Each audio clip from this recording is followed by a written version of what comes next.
Il est 10 heures ici à Paris, 4 heures du matin à Washington. Bonjour à toutes et tous et bienvenue dans Parlons-en, votre rendez-vous avec l'info qui prend son temps. Et un titre, bien sûr, à la une de ce mardi, c'est le D-Day. L'Amérique décide aujourd'hui, mardi 5 novembre, qui de Kamala Harris ou de Donald Trump entrera à la Maison-Blanche au terme d'une campagne d'une tension inouïe. Les sondages sont toujours extrêmement serrés. Les États qui ne sont acquis à aucun camp feront l'élection. C'est là que les deux candidats étaient encore ces dernières heures. Les premiers bureaux de vote ouvrent dans une heure de Paris. Cette fois, donc, on y est après une campagne marquée par des rebondissements inattendus, le retrait de Joe Biden, la surprise Kamala Harris, une ultra-violence verbale, mais pas que, qui a failli coûter la vie à Donald Trump. C'est une Amérique polarisée comme jamais qui s'apprête à voter. Les premiers bureaux de vote, vous le disiez, vont ouvrir dans une heure pour 244 millions d'électeurs. Ce sont eux qui ont les clés de ce bâtiment que vous voyez en direct, la Maison-Blanche à Washington, qui est encore dans la nuit. C'est le calme avant la tempête. Les électeurs donneront-ils les clés de la Maison-Blanche pour la seconde fois à Donald Trump ou pour la première fois de l'histoire américaine à Kamala Harris, une femme?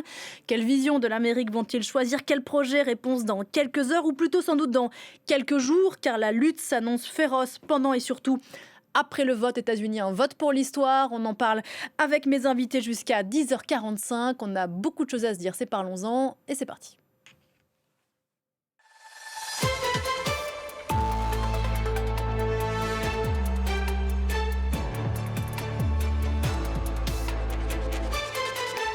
Et bonjour Julia Seigneur. Bonjour. Et merci d'être là. Vous êtes journaliste ici à France 24. On vous retrouve tous les jours dans la chronique Science de Paris Direct à 13h45. Vous allez nous parler dans un instant de la façon dont les Américains vont voter ou d'ailleurs ont déjà voté. Bonjour Anne Corpé. Bonjour Pauline. Vous êtes ici chez vous, chroniqueuse internationale, ancienne correspondante de RFI à Washington. Vous avez vécu la dernière élection présidentielle. Et bonjour Jessie Dimiche-Louvet. Bonjour. Journaliste ici à France 24, vous êtes franco-américain, vous avez étudié en Pennsylvanie, c'est l'un des États qui fera l'élection aujourd'hui, vous y avez voté d'ailleurs, vous nous raconterez dans un instant comment ça se passe. D'abord un premier tour de table, si vous le voulez bien, vous qui connaissez si bien ce pays pour des raisons différentes. Quel sentiment domine peut-être Julia à 1 heure maintenant de l'ouverture des bureaux de vote? Mais c'est sûr qu'il y a toujours de l'inquiétude quand on est sur un scrutin aussi serré. Alors c'est peut-être une déformation professionnelle, mais moi en tout cas dans le biais science, on va beaucoup regarder toutes les questions de cybersécurité, de sécurisation des votes, mais aussi d'ingérence. Comme on sait qu'il y a beaucoup d'inquiétudes qui ont grandi sur ce sujet-là depuis les élections de 2016, avec notamment des hackers provenant de différents groupes affiliés à différents États.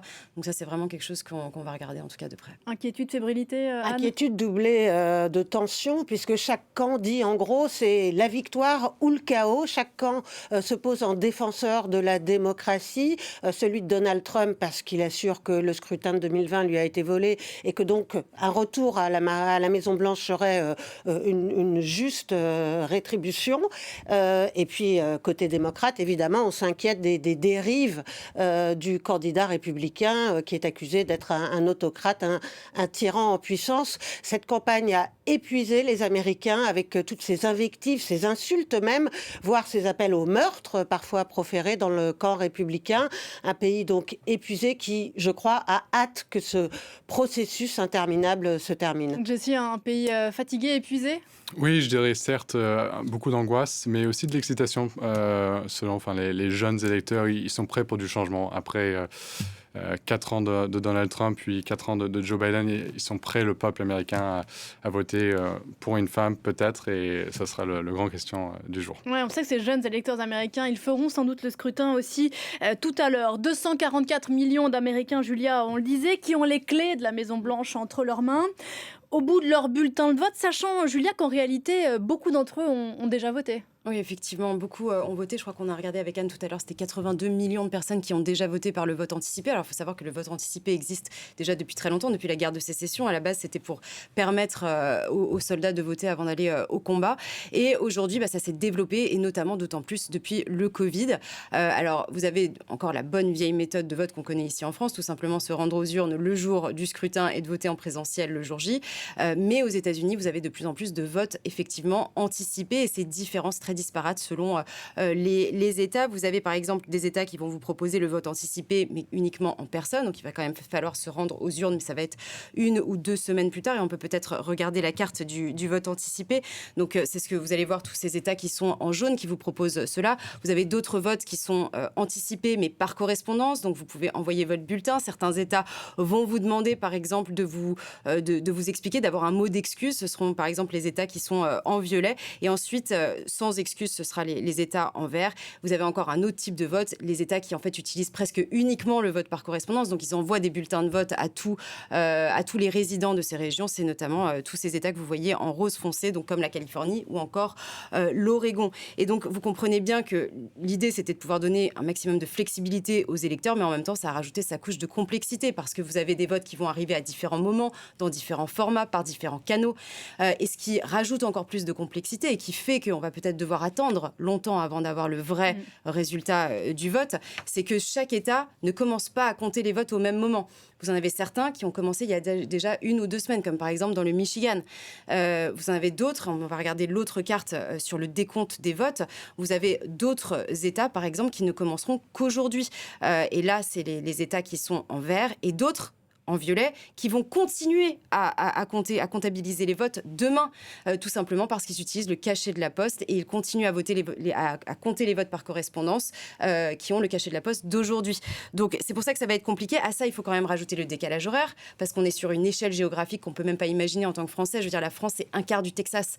Donc, c'est juste pour vous dire à quel point on est sur une échelle géographique importante. Et puis ensuite, il y a les risques de contestation qu'on connaît bien, c'est-à-dire que des candidats pourraient demander un recomptage des voix. Et ça encore, ça va encore alourdir le processus. Et ça explique pourquoi on n'aura sans doute pas les résultats de l'élection d'aujourd'hui, sans doute pas demain, sans doute pas non plus après-demain. En général, oui, Anne, ça a pris, la dernière fois, ça avait pris quoi La dernière fois, les Américains avaient voté comme toujours un mardi. On avait eu les résultats le samedi. Le samedi après-midi. Ce qu'il faut dire à propos du vote anticipé, en plus de ces explications très claires, c'est sur l'aspect politique. En 2020, Trump avait voué aux gémonies ce vote anticipé en parlant de procédures qui étaient de la fraude, de la triche. Parce qu'il est traditionnellement plutôt favorable aux démocrates. C'était le cas avant, et c'est pour ça que Trump disait c'est de la fraude, c'est de la triche.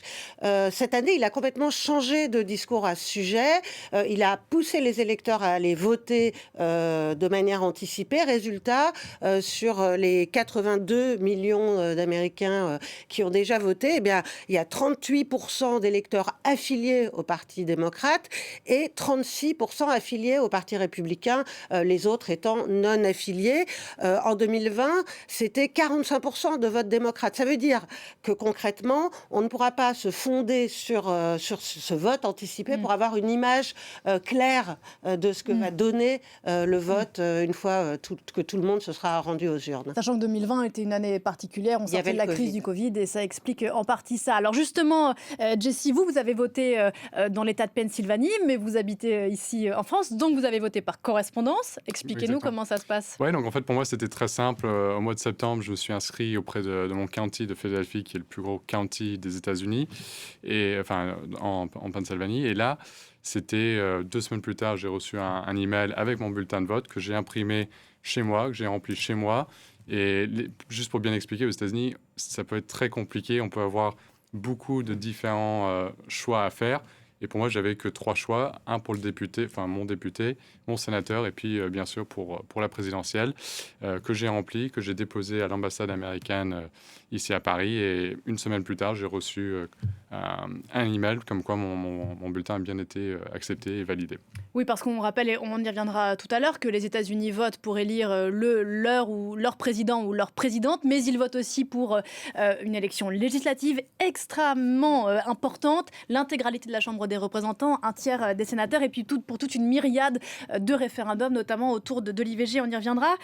Julia, parce que vous allez nous quitter bientôt, malheureusement, pour mieux préparer ces heures très intenses du côté côté des États-Unis. Il faut rappeler, Julia, que les États-Unis, donc au-delà de ce système de vote très particulier, c'est l'une des rares démocraties au monde, de grandes démocraties, où on ne vote pas, on n'élit pas son président au suffrage universel direct, comme ici en France. Et exactement, comme disait Jessie, sur le bulletin de vote, en fait, les Américains en soi vont voter pour Kamala Harris ou pour Donald Trump. Ce sont les noms qui s'affichent sur le bulletin de vote. Sur le bulletin de vote, c'est les cases qu'ils vont cocher, mais en réalité, ils votent pour ce qu'on appelle des grands électeurs. Et ce sont des grands électeurs, ce sont souvent des gens qui sont issus du Parti démocrate ou du Parti républicain, considérés comme des gens de confiance, et qui vont représenter leur candidat favori. Alors, il faut savoir qu'il y a un nombre différent de grands électeurs selon les États. C'est lié, en fait, à la population. Et d'ailleurs, le nombre change tous les 4 ans, puisque c'est lié au dernier recensement. Donc, vous voyez, par exemple, la Californie en a 54 cette année, parce que c'est un État qui est peuplé, contre 3 au Wyoming, parce que c'est un État qui est moins peuplé. Et donc, ce qui va se passer, c'est que ces grands électeurs... Donc, quand c'est ça qui est assez hallucinant avec ce système, en tout cas, nous, ça nous paraît hallucinant, c'est que la personne, le candidat qui va avoir une majorité de voix donc dans cet État, il va remporter tous les grands électeurs de cet État. Il va rafler la mise, c'est ce qu'on appelle le winner takes all. Et donc, ça paraît incroyable, mais à 51%, vous prenez tous les grands électeurs. Et donc, ce qui se passe, c'est qu'aux États-Unis, chaque État va faire le décompte des voix. Il n'y a pas d'organisme fédéral qui va faire un décompte total. Chaque État fait son décompte et ensuite certifie le vote. Et ça déclenche en fait un procédé automatique, si vous voulez. Et donc, le Congrès va ensuite appeler ces grands électeurs à venir voter pour le président et le vice-président. Alors, en général, ils ont tendance à voter, la majorité des cas, en accord avec le vote populaire, mais certains peuvent voter à l'encontre. Ça arrive très rarement, mais c'est ce qu'on appelle les faithless electors, les électeurs sans foi ni loi, qui vont aller à l'encontre de ce que les gens ont décidé. Mais pour pouvoir avoir la présidence, il faut une majorité, donc le soutien de 270 grands électeurs sur 538. Ça peut paraître fou, puisque en fait, c'est assez bancal comme système, puisque, comme je vous le disais, c'est ce winner takes all, ce système-là, qui fait que ça peut paraître très, très déséquilibré, si vous voulez. Donc, c'est ça qui est mis en cause, notamment aujourd'hui. En tout cas, ce qui va se passer ensuite, c'est que le Congrès va valider ces votes des grands électeurs et ensuite décidera que ce sera le président élu selon la majorité et il sera ensuite investi le 20 janvier. Voilà, donc au mois de janvier. Entre-temps, donc, il y aura eu la certification. Ça sera à la mi-décembre. Merci beaucoup, Julia, pour toutes ces explications. Ça explique ce système de vote, Anne Corpé, que Hillary Clinton, par exemple, avait gagné le vote populaire, mais a finalement perdu la présidentielle. Oui, tout comme Al Gore en 2000, qui avait gagné aussi le vote populaire face à George Bush.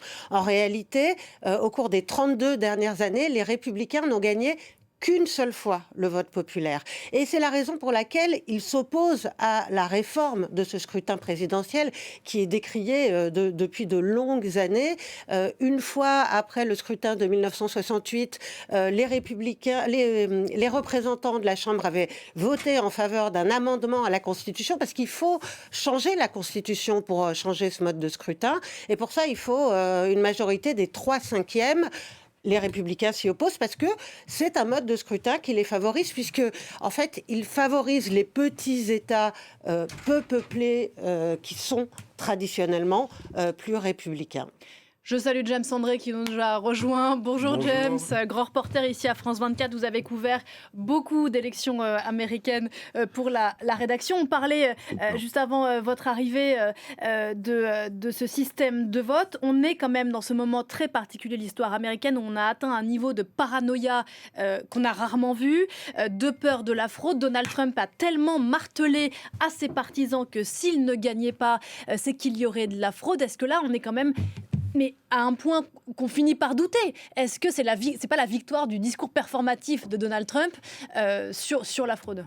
Je pense que, alors oui, c'est clairement quelque chose qui est voulu, calculé, fait de manière complètement délibérée par Donald Trump et qui est remarquablement efficace. Mais il faut se souvenir que Donald Trump est quand même dans une situation où il est dans un système qui est basé sur un tas, on va dire, de vérités parallèles. C'est-à-dire qu'il est condamné, par exemple, à New York sur 31 cas de felony pour l'histoire de Stormy Daniels et la comptabilité qui est autour. Il est donc obligé de dire qu'il est attaqué, qu'il n'a rien fait, que c'est la faute des méchants démocrates qui l'accusent à tort et qu'il va se venger par la suite. Mais tout le système, on va dire, qui commence en fait à partir du 6 janvier, quand il y a eu l'attaque du Capitole, il est dans un système où il est obligé de justifier toutes ses actions et de démontrer qu'en réalité, il est victime d'un complot global contre lui. Et dans cette lignée, évidemment, eh bien, il y a la fraude électorale. Pour lui, l'élection de 2020 a été volée, il l'a dit un grand nombre de fois, et il est dans un système... Il a même été plus loin, hein, dans un meeting, je pense que c'était il y a 2 jours, il a dit « Je devrais encore être à la Maison-Blanche, je n'aurais jamais dû quitter la Maison-Blanche. » Oui, il n'a jamais reconnu sa défaite. Hein. En réalité, non. Après, il s'est toujours tenu sur le fil en matière de l'égalité, en réalité. C'est-à-dire que... il y a eu des questions qui ont été posées à les avocats américains en disant « Est-ce qu'on est sûr de gagner si on l'attaque là-dessus ?» La réponse a été « Attention, on n'est pas sûr. » Parce que lui, sa ligne de défense a été de dire « Écoutez, j'étais président des États-Unis à l'époque. On me rapporte qu'il y a eu des cas de fraude dans ces États. Je me dois de vérifier si c'est le cas ou non et d'ouvrir des dossiers. » Donc, il a une ligne de défense qui est celle-là, mais en même temps, on comprend bien, à travers tout ce qu'il dit, qu'il considère que pour lui, 2020 était une victoire qui aurait dû être la sienne, et il va évidemment recommencer en 2024. Le mythe de la victoire volée, on a vu quand même des images assez sidérantes, preuve quand même que la paranoïa a gagné du terrain, image de l'Arizona, on n'a pas beaucoup parlé avec Loïc Piala, on a installé, alors bien sûr les urnes sont transparentes, mais les murs des bureaux de vote sont également transparentes. Jessica, est-ce que vous, de ce que vous avez vu aux États-Unis, quel degré de réalité ça a cette inquiétude autour de la fraude? Oui, mais je pense que c'est assez intéressant. Et en parlant surtout au niveau des jeunes, c'est tout ce qu'on a connu. En fait, la période Trump, de cette menace, un peu de la fraude, c'est vraiment notre réalité depuis 2016. Moi, mes premières élections, c'était en 2020, donc c'est mes deuxièmes élections présidentielles. Et donc, il y a toujours un peu cette angoisse. On ne connaît pas un monde avant, comme on allait normalement aux urnes et on votait normalement. Surtout le vote anticipé, on se sent en sécurité parce qu'on vote de chez soi et puis surtout à l'étranger. Mais c'est un vrai sentiment que quand je parle avec mes camarades et mes collègues, toujours à Philadelphie, en Pennsylvanie, c'est vrai que ça se présente, ces peurs-là.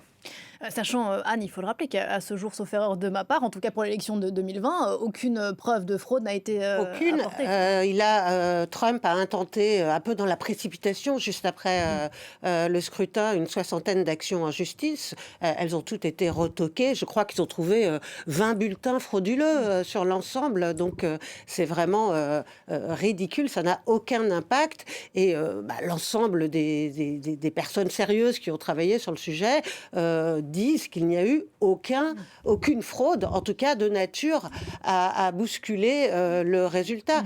Et d'ailleurs, si on parlait tout à l'heure du mode de scrutin, si le président était élu au scrutin direct, eh bien Joe Biden l'aurait emporté avec en gros 7 millions de voix d'avance, et la contestation, l'accusation de fraude aurait été beaucoup plus difficile à tenir pour le camp de Donald Trump. Là, il a tenté de modifier les résultats en Géorgie, comme on le sait, en faisant pression sur le secrétaire d'État, puisque dans les États, ce sont les secrétaires d'État qui sont en charge des opérations électorales et de la certification des résultats, en faisant pression sur quelques États en particulier, eh bien, il pouvait tenter, c'est ce qu'il a essayé de faire en tout cas, d'obtenir une modification du résultat. Avec un scrutin direct, ce risque serait beaucoup moins important. James ? Non, c'était simplement sur l'aspect nouveauté. Il faut se souvenir que c'est pas complètement nouveau non plus. Je veux dire, le cas historique récent, historique, en 2000, il faut se souvenir qu'il y a eu recomptage jusqu'en décembre, quand c'était Al Gore contre George W. Bush. Et on se souvient qu'à l'époque, on a recompté jusqu'en décembre, que ça s'est joué à 537 voix en Floride. Et que, si vous voulez, des histoires effectivement de contestation, ce qui est étonnant, on va dire, c'est la caisse de résonance que ça a cette fois-ci et le fait que c'est, on va dire, instrumentalisé de manière politique. Et ça, effectivement, c'est quelque chose, on va dire, de nouveau. Mais vous avez raison, c'est depuis 2016. C'est-à-dire que c'est quelque chose qui maintenant fait partie de la vie politique américaine. Mais c'est vrai que ça fait 20 ans que chaque camp distille de façon plus ou moins forte cette petite musique d'une élection d'un président qui serait mal élu. Il ne s'agit pas ici de faire des prédications pour ce qui va se passer dans les jours qui viennent, mais au risque de se répéter, c'est un scrutin avec beaucoup d'incertitudes, des sondages extraordinairement serrés, quoique, Anne, il y a eu ces dernières 48 heures un petit vent d'espoir chez les démocrates avec un sondage dans l'Iowa qui a d'un coup basculé côté démocrate. Oui, alors d'abord, c'est un sondage fait par un institut très reconnu comme très fiable, et il a effectivement donné l'Iowa, petit État rural traditionnellement républicain, au camp démocrate. Alors évidemment, ça a soulevé une vague d'espoir dans le camp de Kamala Harris. Mais bon, au sujet des sondages, ce qu'il faut dire avant tout, c'est qu'ils sont tellement serrés qu'ils ne veulent absolument rien dire et que le suspense est total. Tout va se jouer dans quelques États clés, en particulier en Pennsylvanie, puisque c'est l'État qui compte le plus grand nombre de grands électeurs, 19 grands électeurs, et que ce sera... Bon, en fait, actuellement, Donald Trump, il lui manque 54 voix de grands électeurs pour atteindre ce chiffre magique évoqué par Julia tout à l'heure de 270 grands électeurs. Kamala Harris, il lui en manque, que je ne me trompe pas, 44. Et ces chemins différents pour obtenir ces chiffres magiques passent tous plus ou moins par la Pennsylvanie. La Pennsylvanie que vous connaissez bien. Jessie, pourquoi est-ce que cette année, la Pennsylvanie est la mère, la maman de tous les États pivots? Pourquoi est-ce que les candidats sont allés des dizaines de fois en Pennsylvanie? Qu'est-ce que cet État, racontez-nous, a de si particulier pour qu'il soit au cœur de toute l'attention cette année? Je pense que ce qu'il y a de très particulier, c'est que tu as les deux grosses villes de Philadelphie, bien sûr, qui est à entre 85 et 90% démocrate, et Pittsburgh qui est à 5 heures de route. Et après, ensuite, entre les deux, tu as vraiment beaucoup de counties très ruraux et qui vont aller voter pour un Donald Trump. Et c'est ça qui fait un peu cette différence-là, cette tension entre les grandes villes qui vont voter démocrate. Et moi, je l'ai vu quand j'étais à Temple University, donc au cœur de Philadelphie. On avait en 2022... Obama qui est venu pour soutenir pour les midterms avec Biden, avec Kamala Harris. Là, la semaine dernière, ils étaient de retour à Temple. Il y avait Donald Trump au mois de juin. Donc, c'est vrai qu'il y a vraiment cette tension qui émule depuis Philadelphie et puis plus particulièrement de la Pennsylvanie. Et je pense que même en 2020, on a vu que c'était un État clé pour la victoire de Joe Biden, et ça ne sera pas différent ici en 2024. James, la Pennsylvanie... Alors la Pennsylvanie, écoutez... Place to be. Alors, oui, je pense que c'est vraiment très intéressant. Et bon, pour la petite anecdote, en 2016, moi, j'avais traversé la Pennsylvanie en voiture, parce qu'à l'époque, je ne sais pas si vous vous souvenez, mais il y avait eu la convention démocrate, d'ailleurs, à Philadelphie, et on avait été de la convention républicaine à la convention démocrate en voiture. Et on s'était arrêté dans une petite ville que les cinéphiles connaîtront peut-être, qui s'appelle Punxsutawney. Punxsutawney est connue parce qu'il y a un film qui s'appelle, en français, Un jour sans fin, où une marmotte prédit la météo, souvenez-vous. Et en fait, je suis un grand fan de ce film. Et donc, on s'est arrêté en chemin à cet endroit parce qu'on a pris la carte, il fallait s'arrêter quelque part pour faire un sujet. Et je vous raconte juste ça, pourquoi ? Parce que c'est une ville rurale qui va pas bien, qui était une ville minière, qui, lorsque j'ai demandé le DVD à la dame qui nous louait le Airbnb, et à qui j'avais demandé pour qui elle allait voter juste avant, qui m'a dit « Oh, I'm gonna vote for Trump ». Je dis « Mais pourquoi vous allez voter pour Trump ? Les petits napperons et tout ça. » Elle fait « Oh, because I want to hold on to my gun ». Genre, étonnant, donc, moi je veux garder mon arme. Et là-dessus, elle me fait, vous voulez voir ce film ? Elle me balance sur la table, parce qu'en fait, la production est venue, a trouvé la ville tellement moche qu'ils l'ont tournée dans une autre ville en Californie. Bref, on passe 2 jours sur place, on ne trouve personne qui va voter à l'époque pour Hillary Clinton, alors qu'on s'attendait à du 50-50. Ça, c'est, on va dire, la Pennsylvanie rurale. Vous arrivez effectivement à Philadelphie, tout le monde est démocrate. Donc c'est vrai que c'est cette complète division. Et j'ajouterai une chose qui est intéressante pour cette élection qui arrive, c'est que si c'est très tendu et très proche en Pennsylvanie, il y a un phénomène qui est le comptage des bulletins. Parce que la Pennsylvanie doit commencer son comptage le soir de l'élection. Or, on compte vite dans les petits comtés, puisqu'il y a peu de bulletins. Si on parle des bulletins qui sont donc les mail-in ballots, c'est-à-dire les bulletins par correspondance, on a le résultat assez rapidement. Et dans les grandes villes, on a des millions de bulletins à compter. Donc c'est beaucoup plus lent. Et c'est comme ça qu'on avait eu une courbe où, en fait, pendant très longtemps, en 2020, on avait cru que ça avait été gagné par Donald Trump, parce qu'on avait compté les petits comtés d'abord. Donc on avait une courbe très élevée pour Donald Trump. Et au dernier moment, les courbes se croisent en faveur de Joe Biden, puisqu'on a le résultat des grandes villes. Juste pour dire que ça accrédite aussi la thèse de la fraude électorale, puisque tout le monde est là en train de dire... On va se coucher, c'est Trump qui gagne, et on se lève le lendemain, c'est Biden exactement, qui a gagné. ou on se lève le samedi suivant. Oui, c'est vrai, la nuit avait duré longtemps. Et puis, dans une élection aussi serrée que celle-ci, il faut compter sur toutes les petites niches électorales. Et la Pennsylvanie, c'est l'État qui compte la plus importante minorité portoricaine des États-Unis. Ils sont pas loin de 500 000 et notamment à Allenton, la 3e ville de l'État, où s'est rendue d'ailleurs Kamala Harris hier lors d'un des 4 meetings qu'elle a donnés dans l'État pour la seule journée d'hier.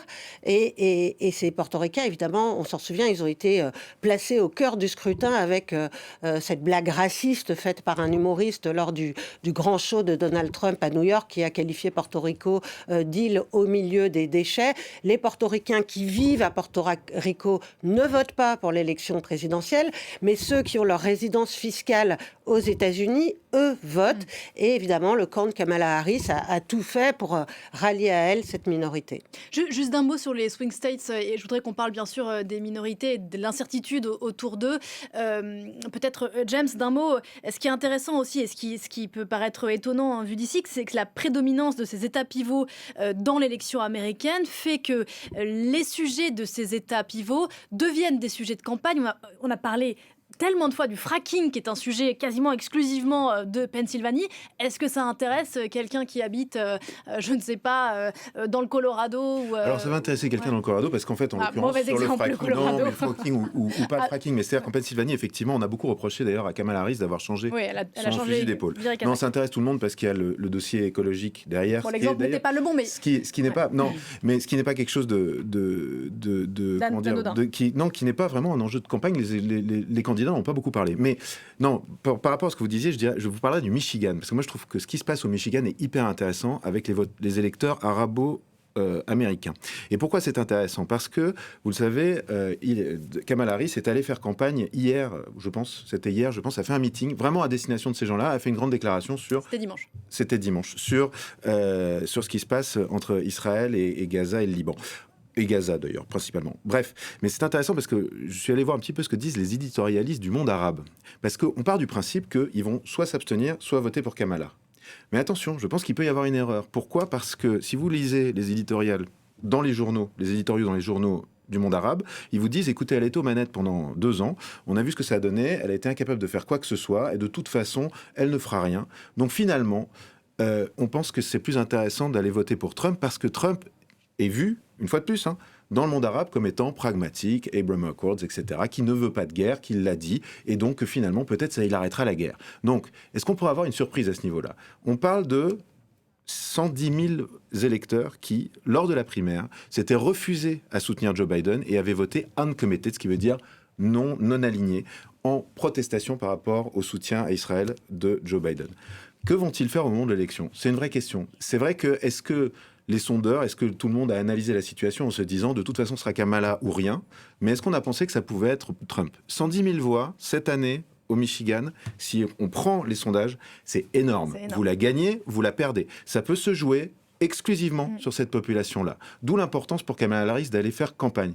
Mais en même temps, elle est vraiment sur un terrain miné. C'est très compliqué. Que feront les Arabes américains ? Que feront les Hispaniques ? On l'a évoqué. Que feront les Afro-Américains ? On se retrouve dans 2 minutes pour tenter de répondre à la question.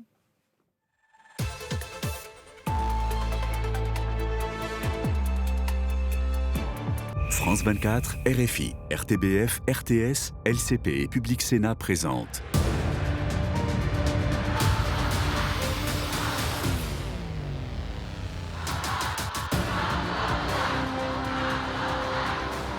Right here in the Bronx. And are we ready to fight for it? Kamala Harris ou Donald Trump ? Avec France 24, vivez la dernière ligne droite de cette élection historique. USA 2024, la nuit américaine, une soirée exceptionnelle en direct sur France 24.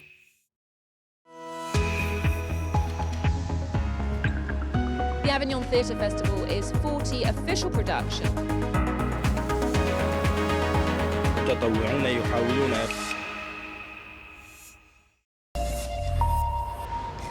10h30 ici à Paris, bienvenue dans Parlons-en. Si vous nous rejoignez, nous sommes jusqu'à 10h45 pour commenter tant qu'on peut à une demi-heure maintenant de l'ouverture du premier bureau de vote sur la côte est américaine, cette journée historique, ce 5 novembre pour l'histoire. On en parle avec Anne Corpé. Rebonjour Anne, chroniqueuse internationale, ancienne correspondante de RFI à Washington. On en parle avec vous. Jessie Dimiche-Louvet, journaliste ici à France 24, franco-américain. Vous avez voté en Pennsylvanie il y a peu et James André, 4 campagnes électorales américaines à votre actif. Vous êtes grand reporter ici à France 24. On évoquait juste avant la pause ce que feront les minorités. C'est l'une des grandes incertitudes de ce scrutin qui va s'ouvrir tout à l'heure. On a évoqué les hispaniques, les arabes américains, les afro-américains, grand sujet. Kamala Harris a-t-elle vraiment réussi à convaincre cet électorat qui pourrait être déterminant Traditionnellement, les Afro-Américains votent démocrate, ça c'est acté. Ils vont, dans leur majorité, continuer à voter démocrate, mais c'est une majorité qui se réduit. Elle a, semble-t-il, selon les sondages toujours, des difficultés avec l'électorat masculin afro-américain qui est sensible au discours un peu viriliste de Donald Trump, qui pense que Kamala Harris face à Vladimir Poutine, par exemple, ne ferait pas forcément le poids, mais elle a pris des initiatives pour les ramener vers elle, notamment en prenant des mesures, en présentant des mesures dans son programme économique directement ciblées en direction de ces hommes afro-américains, avec le soutien, par exemple, de toutes petites entreprises. Et puis, elle a mis à contribution Barack Obama, qui allait tenser les hommes noirs en leur disant « Mais mes frères, réveillez-vous, si vous votez pour Trump, c'est le racisme qui revient à la Maison-Blanche ». Les jeunes dont vous êtes le représentant sur ce plateau, Jessie Dimiche-Louvet, pas d'offense, Anne et James, mais voilà. Justement, sur on a dit qu'il y avait peut-être une partie des jeunes hommes américains qui pouvaient être inquiets du discours de Kamala Harris, qui serait critique d'une forme de masculinité toxique, relayée par Donald Trump, qui est quand même allé le week-end dernier jusqu'à mimer une fellation lors d'un...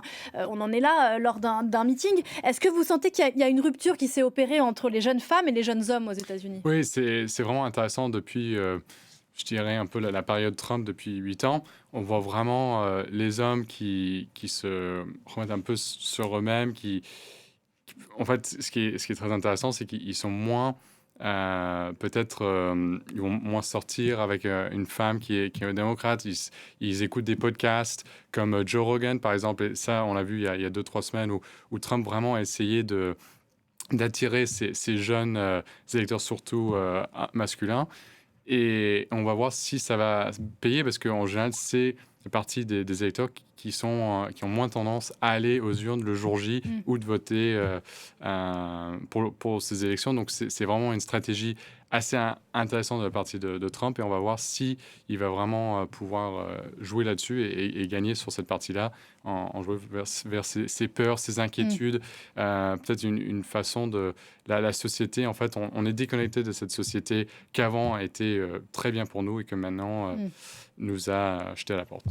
Et inversement, James, on a entendu des femmes américaines dire que ce discours viriliste, cette campagne axée sur la colère des hommes de Donald Trump était insupportable à leurs yeux. Il y a bien sûr la question de l'IVG, mais ça aussi, ça pourrait faire bouger des lignes. Alors c'est sûr que l'IVG est un enjeu absolument crucial, mais je pense que ce qui est très intéressant, parce qu'on a parlé des minorités, mais il y a une majorité dont on ne parle pas finalement, ce sont les femmes. Et ce qui est vraiment pourrait avoir un effet majeur sur cette élection, c'est le vote des femmes. D'ailleurs, il y a eu un petit geste de campagne, de la campagne Kamala Harris, qui a été très intéressant, qui a été de dire... Vous êtes seul dans l'isoloir. Donc même si votre mari, en sous-titre... C'est un clip de campagne. Oui, c'est un clip de campagne. Si votre mari veut vous faire voter Trump, vous pouvez voter ce que vous voulez une fois que vous êtes dans le secret de l'isoloir. Il y a eu une campagne aussi pour mettre des petits papiers dans les toilettes des femmes, à destination des femmes, en disant vous pouvez penser à vous, penser à votre corps, etc. Donc il y a là aussi une composante qui est importante, c'est-à-dire est-ce qu'il y a un vote caché des femmes qui va se révéler le jour de l'élection. C'est une vraie question. Sachant que, et c'est intéressant par rapport à ce que vous veniez de dire, c'est intéressant de voir, pour avoir vu et été dans des meetings, on va dire, très républicains, ou même des rassemblements pro-armes à feu aux États-Unis que j'avais couvert à l'époque avec Catherine Norris-Trent, je me suis rendu compte que les femmes en font partie aussi. C'est-à-dire qu'on est dans une grande kermesse, si vous voulez, de ce genre d'événement, un peu de cosplay, où les hommes vont mettre leur gilet pare-balles et sortir avec leur fusil d'assaut qu'ils auront pris soin de briquer. Ils auront briqué le pick-up.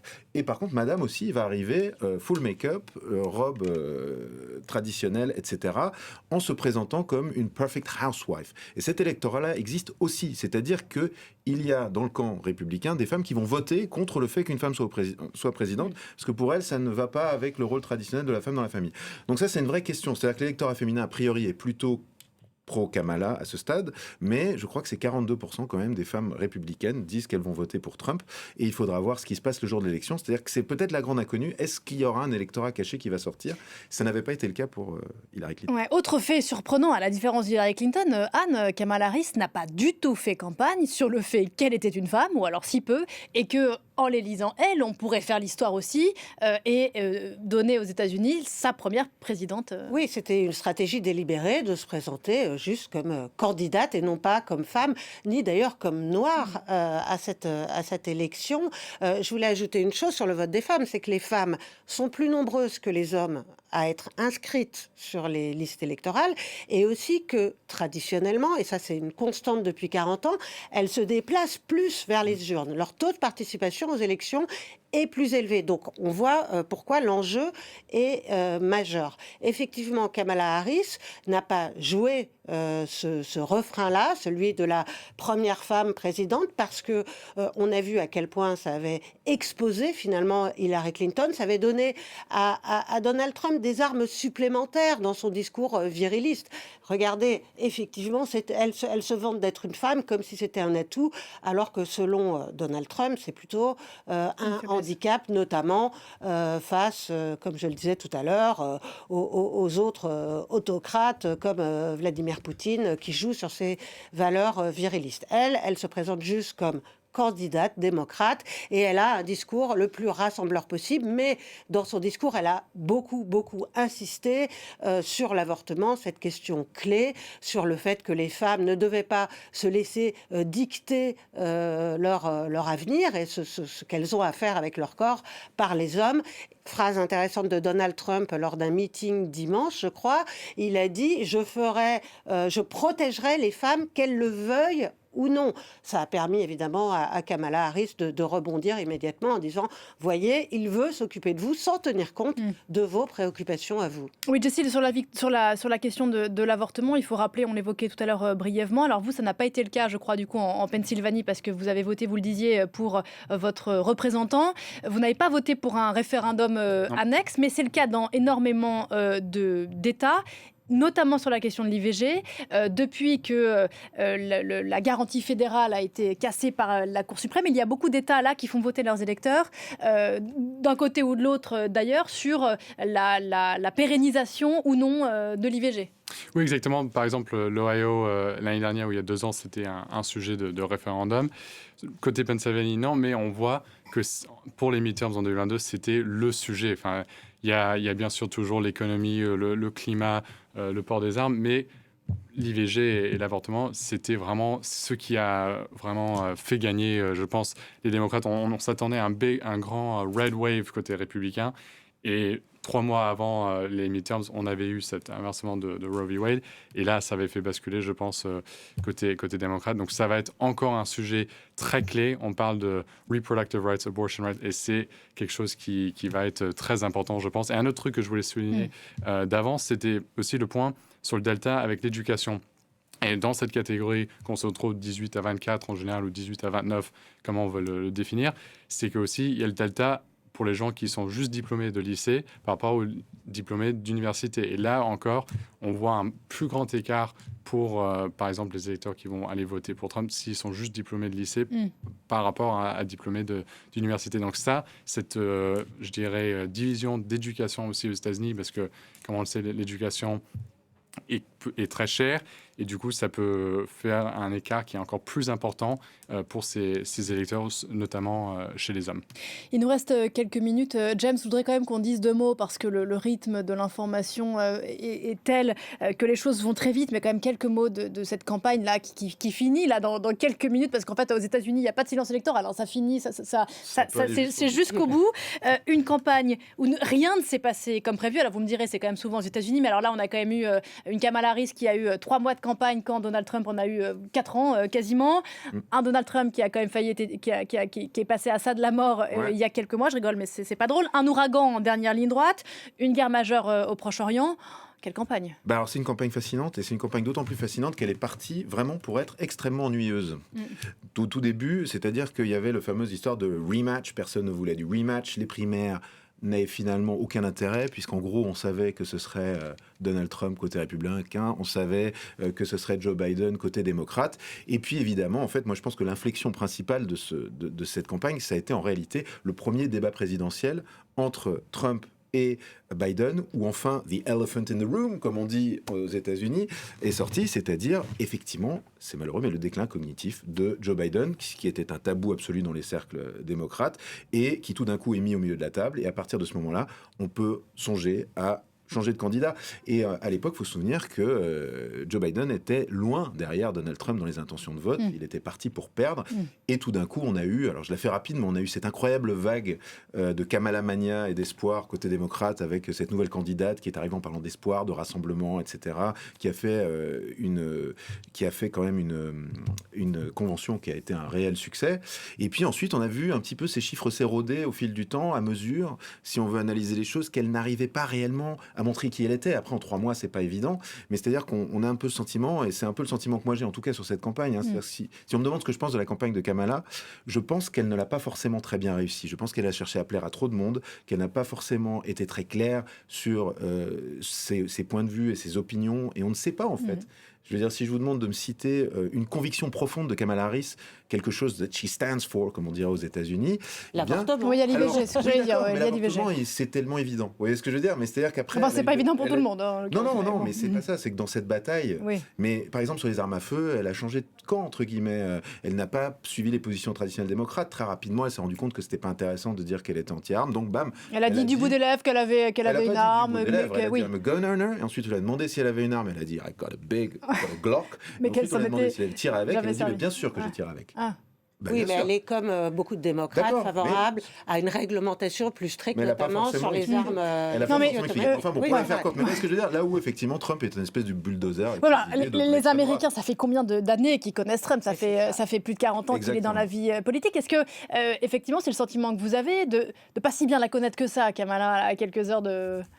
Oui, après, je pense que tout ça va être une question de timing. Est-ce que Biden a jeté l'éponge, entre guillemets, trop tard ? Est-ce que c'était juste assez parce que du coup, ça a donné pas assez de temps pour que Trump attaque Harris ? Bon, il en a sorti quand même des bonnes sur 3 mois, mais est-ce que s'il s'était retiré au mois de janvier, ça aurait été différent ? Ça, c'est les grandes questions qui vont continuer à tourner, et ça va être sur quoi Biden va se reposer pour sa legacy et sa réputation pour après, notamment cette passation de pouvoir à son successeur. Moi, je pense qu'elle n'a pas fait une si mauvaise campagne que ça en 108 jours seulement. Il fallait à la fois qu'elle se présente, qu'elle présente un programme, qu'elle aille dans les médias. Elle a été un peu réticente au début. Elle a relevé ces défis-là. Mais c'est vrai que 108 jours, ça a été insuffisant pour que les Américains apprennent à la connaître, j'allais dire, de manière un peu intime, en face d'un Donald Trump qui a envahi leur salon depuis des années, d'abord comme présentateur à la télé, puis comme président, et puis depuis 4 ans comme opposant